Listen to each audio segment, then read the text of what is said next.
Muy buenas tardes, por aquí acompañándolo nuevamente. No había sacado video últimamente puesto que había visto que hay muchos espacios de formación. Sin embargo, decidí allí construir algunos formularios de preguntas. Entonces me dije que chévere hacerles una pequeña introducción. Entonces, vamos a hablar un poco de inclusión en el día de hoy. Tratar de ser muy corticos. Recordar el marco normativo, la Ley General de Educación 115, quien menciona en primera instancia la inclusión en Colombia, la Ley 1618 del 2013, que reglamenta un poco la discapacidad dentro de la educación en los escenarios de las escuelas y colegios públicos del país, y el decreto 1421 que organiza un poco las funciones y como las obligaciones de cada uno de los estamentos desde la institución hasta el Ministerio de Educación Nacional. Bien, importante eso, ¿no? Allí hacer la diferenciación entre un concepto que venía manejando, que era el de integración, por el concepto de inclusión. La integración es un poco colocar a los niños con discapacidad dentro del marco de la educación pública, pero la inclusión es de verdad brindarle las adaptaciones curriculares necesarias para que los niños estén con todas las garantías estudiando de la mejor manera en los espacios públicos de las escuelas y colegios de Colombia. Bien, eso es un poco la diferencia entre la educación desde un enfoque de integración y un enfoque de inclusión. ¿Qué es la educación inclusiva? Es atender con calidad, lo que decíamos, pertinencia y equidad a las necesidades comunes y específicas de este tipo de poblaciones, ¿no? Que no solamente son niños con discapacidad, sino que también entra toda la diversidad cultural que hay en el país, los grupos étnicos, en fin, todo lo que tenga que ver con el enfoque diferencial entra dentro de la educación inclusiva. Eso es básicamente lo que es la educación inclusiva en Colombia, una educación de calidad para todos. Ese es un gran resumen de lo que es la definición. Importante allí unos conceptos, diferenciar entre un trastorno y una discapacidad. La discapacidad, un conjunto de características o particularidades que constituyen una limitación o restricción significativa en el funcionamiento cotidiano. Y el trastorno significa que un niño tiene una dificultad en una o más áreas del aprendizaje, aun cuando su motivación e inteligencia en general no estén afectadas. Allí los trastornos se diferencian de la discapacidad porque la discapacidad es general y el trastorno es muy particular. A un niño se le dificulta el tema de las matemáticas, presenta una discalculia, pero eso no quiere decir que su condición cognitiva le afecte en otras asignaturas. Y están los chicos con talentos excepcionales, que son los que presentan un alto desempeño en algunas áreas específicas del conocimiento. Bien, importante tener ahí esa claridad de conceptos. Hay discapacidad física en donde los niños pues tienen limitaciones, como por ejemplo que no puedan caminar o tengan una prótesis en una de sus piernas o tengan una discapacidad visual, en fin, son limitaciones que afectan en general su cotidianidad. Bien importante tener allí esa diferenciación, ¿no? Con lo que es el trastorno que es específico del aprendizaje en ciertas áreas. Allí posibles ajustes, entonces espacios seguros, posiciones cómodas, mayor tiempo de respuesta para este tipo de chicos en caso de que no escuchen bien, no vean bien o que no definitivamente no vean. Entonces tener allí como esos ajustes en cada una de las áreas a las que ellos hacen presencia. La discapacidad auditiva, una de las discapacidades más comunes que se consiguen en las aulas de clase, sentar al estudiante cerca del profesor en el caso de que tenga limitación auditiva, presentar al niño con apoyos visuales, importante tener gráficos grandes, letras grandes, hablarle frente a él para que él también pueda tener ese apoyo gestual y fomentar la participación en las actividades para mejorar sus destrezas sociales e integración con todos los chicos que están allí en el marco. También tenemos otra discapacidad que es la visual. Ahí pues conocer la situación visual, porque puede ser reducción como puede ser completa nulidad en la visión. Entonces permitirse saber eso antes de hacer cualquier ajuste razonable. Permitir la autonomía, hacerle ver sus posibilidades, una estimulación multisensorial que permite y favorezca la utilización de todos, tacto y oído. El lenguaje braille, por ejemplo, es muy importante allí en la vinculación de un ajuste razonable para un niño con discapacidad visual. ¿Ya?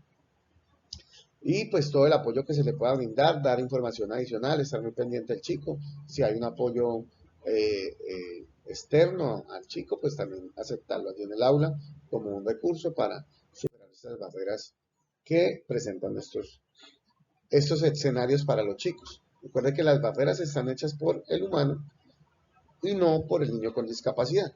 Bien importante tener eso, ¿no? Es un niño con discapacidad física en silla de ruedas, tendrá que tener sus rampas en el entorno para que este no se convierta en una barrera para el estudiante. Tenemos allí la sordoceguera, además de la visual y la auditiva, se combinan las dos, porque pudiese llegar a ser una discapacidad múltiple, ¿sí? Ahí se combinan un poco los ajustes razonables, la discapacidad intelectual. Allí, por ejemplo, Forestein es un autor que dice que tuvo mucha experiencia, un autor israelí, con niños con discapacidad intelectual, que siempre hay maneras de hacer progresar cognitivamente a este tipo de estudiantes. Entonces, se puede avanzar con ellos, se puede trabajar con ellos, teniendo en cuenta su diagnóstico, teniendo en cuenta su punto inicial y con base en eso y con estrategias y ajustes razonables bien hechos, pudiéramos avanzar cognitivamente con estos estudiantes. Bien. La discapacidad psicosocial mental tiene como posibles ajustes apoyar el fortalecimiento afectivo del niño, validar respetuosamente los sentimientos y comportamientos de los estudiantes que atraviesan por esos trastornos, apoyarlos todo el tiempo para que su rendimiento escolar no se vea desfavorecido y tolerar las dificultades emocionales que estos niños presenten y darles todo el apoyo para que puedan en adelante mejorar su situación. El diagnóstico de trastorno del espectro autista, recuerden que el espectro autista es como una balanza, por eso se llama trastorno, va de un trastorno mínimo a un trastorno severo, ¿ya? Y dependiendo del niño donde se encuentre, en qué sitio como de ese compás, de ese parámetro, pues uno pudiera trabajar con ellos y también de las dificultades que presenten. Allá hay muchas estrategias como, por ejemplo, concentrarse en los que a los niños les gusta y a partir de eso que les gusta, explotar otras habilidades. Normalmente a veces ellos tienen una, un tema que les parece muy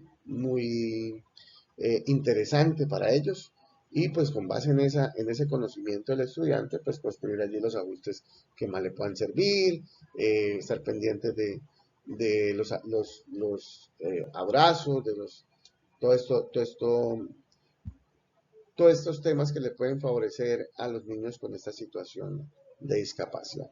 Ya sabemos por investigaciones que la presión alivia la sobreestimulación ambiental a los sentidos. Es decir, un niño autista que, por ejemplo, tenga hipersensibilidad al ruido, una ejecución de presión pudiera aliviar los síntomas. ¿Y qué es eso? Pues un abrazo o darle la mano y apretársela un poco y decirle estoy contigo y piensa en lo que te gusta. Y él inmediatamente va a pensar en ese monotema que todo el tiempo nos cuenta. Entonces, bien chévere ese trabajo allí con el autista. Trastornos los hay de diferentes clases. Tenemos el específico de la lectura, donde al estudiante se le dificulta leer específicamente. El trastorno de la escritura, del cálculo, como lo veníamos diciendo, la discalculia. Tenemos posibles ajustes para la lectura, como por ejemplo emplear apoyos visuales para compensar sus dificultades de comprensión. Está la lectura y está una imagen que refleja lo que dice la lectura y el niño va relacionando la lectura con la imagen y eso le da una comprensión de lo que el texto le está diciendo. Es interesante ese ajuste. El tema de la escritura, proporcionar copia impresa de notas de la lección o resúmenes para ayudar al estudiante, dar más tiempo si se le tiene dificultad en la comprensión, hacerle visible sus dificultades, qué es lo que a él le está generando situaciones, si es que invierte las letras, en fin, todo eso tenerlo allí como presente. Dejar las tablas de multiplicar en caso de que los niños tengan problemas de discalculia. Para ellos, estos niños que se les dificulta memorizar, porque entre otras cosas, en términos de matemáticas y términos de aprenderse las tablas de multiplicar, el ejercicio que hace uno cuando multiplica es una relación de una operación binaria con un número natural, ¿verdad? Eso es lo que uno hace. Y traer es asociar en el cerebro, su proceso mental, esa operación binaria con un resultado específico. Entonces, ese ejercicio de recordar de alguna manera esa relación es lo que se le empieza a dificultar al estudiante. Entonces, si nosotros le permitimos las tablas, es quitarle esa barrera que al estudiante le impide desarrollar los problemas. Entonces, ahí, por ejemplo, sería un ajuste muy chévere para esos niños que presentan discalculia. Bien, hay un último trastorno que quiero tocar, que es el déficit de atención. Pensaba yo, cuando no tenía mucha experiencia sobre esto, que pues los niños no, o sea, habría que ponerles mano dura, ¿no? Y regañarlos y hacerlos sentar y quedarse quietos. Pues resulta que esto es una dificultad para estos chicos, que no es posible que se queden quietos. No porque ellos no quieran quedarse quietos, porque no les es posible. Y hay que entenderlo. Para entenderlo hay que entender de qué se trata este trastorno. Es un patrón persistente por más de 6 meses, ojo. Esos niños tienden a fantasear mucho, crear amigos imaginarios, a hablar solos, pierden las cosas con mucha frecuencia, se retuercen, se mueven, hablan mucho, cometen errores por descuido, obviamente, están concentrados en otra cosa, corren riesgos innecesarios, tienen problemas para resistir la tentación. Entonces ellos ven cualquier cosa que les llama la atención y como que no prevén el daño, van y se tiran y tienen allí sus dificultades, y los maestros pues empiezan a llamar la atención y se vuelve el foco del problema, ¿no? Importante eso, conocerlo bien. No tienen habilidades sociales por lo mismo, entonces hay que comprender a estos niños y hay que trabajarlos. Establecer asientos preferenciales cercanos al docente puede ser un ajuste que le pueda servir al estudiante. Alejarlo de áreas concurridas, tratar de mantenerlo más bien con grupos pequeños de estudiantes. Utilizar un cuaderno de agenda para que él vaya asociando ahí sus tareas, dar instrucciones por escrito y en voz alta, y hacer que el estudiante las repita. Esos son tips muy interesantes para esos niños con esa dificultad de hiperactividad. También trabajarle mucho la atención, eh, contabilizarle el tiempo que se puede concentrar, y con base en eso empezar a trabajar en que esos periodos de tiempo se vuelvan más largos en el transcurso de todo el proceso de enseñanza, ¿no? Permitirles hablar, es importante también dejarlos desahogar un rato y después llamarlos otra vez a la concentración. Bien, ahí esto, como los trastornos, ¿no? Recordar los talentos, pueden ser en tecnología, pueden ser en emprendimiento, pueden ser hábilmente sociales, pueden ser en ciencias sociales o humanas muy talentosos, en ciencias naturales, en matemáticas, en artes, en fin, en deportes. Esos talentos